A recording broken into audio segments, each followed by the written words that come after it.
The Pope, also known as the Supreme Pontiff, is the Bishop of Rome and ex officio leader of the worldwide Catholic Church. Since 1929, the Pope has also been head of state of Vatican City, a city-state entirely enclaved within Rome, Italy.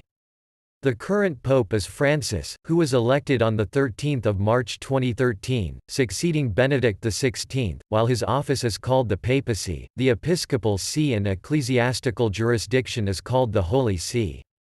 It is the Holy See that is the sovereign entity of international law headquartered in the distinctively independent Vatican City State, established by the Lateran Treaty in 1929 between Italy and the Holy See to ensure its temporal, diplomatic, and spiritual independence.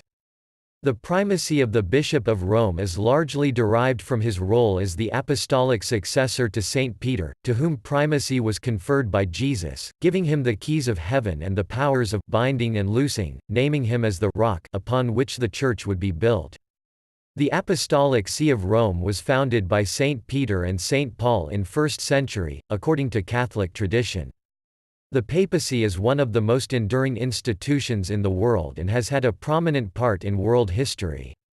In ancient times the popes helped spread Christianity, and intervened to find resolutions in various doctrinal disputes.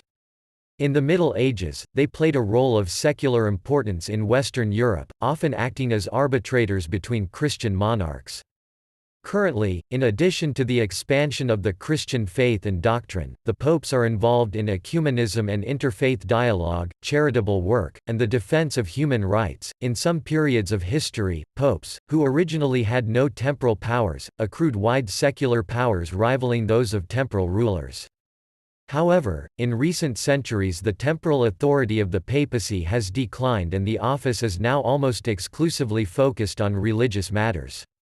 By contrast, papal claims of spiritual authority have been increasingly firmly expressed over time, culminating in 1870 with the proclamation of the dogma of papal infallibility for rare occasions when the Pope speaks ex cathedra, literally from the chair, to issue a formal definition of faith or morals. Still, the Pope is considered one of the world's most powerful people because of his extensive diplomatic, cultural, and spiritual influence on 1.3 billion Catholics and beyond, as well as the official representative of the Catholic Church being the largest non-government provider of education and health care in the world, with a vast international network of charities.